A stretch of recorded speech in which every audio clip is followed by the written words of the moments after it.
Hayi, ngiyakutshela-ke mfethu. Yabona le nto mfethu ukuthi mfethu uthi uma uthandana nomuntu mfethu, ekuthandaneni kwenu mfethu, hlezi kuwena mfethu ngaso sonke isikhathi ozombingelela ekuseni, emini mfethu, ntambama wena. Mfethu, kunabantu la mfethu abazofela ethandweni ngenxa yokuthi abafuni ukukhuluma. Khuluma mfethu nomuntu wakho mfethu, khuluma umtshene into ongayithandi. Umtshene mfethu, vele ngeke uze umtshene straight ukuthi mfethu akumina ngento engizolo ngikubingelela, kodwa no, khuluma naye mfethu. Akube nento mfethu azoyibona, cause kunabantu mfethu abaqhelelene nabantu babo ngenxa yokuthi mfethu babanga ukuthi morning.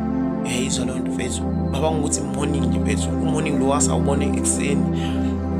Hlezi kuzoba mfethu umuntu ngaso sonke isikhathi oyedwa ozoba naleyo nto. Bafethu, asikhulumeni, kuyafiwa la ngaphandle. Kunabantu abafayo ethandweni, kunabantu abafayo mfethu befela ukuthi uthanda umuntu.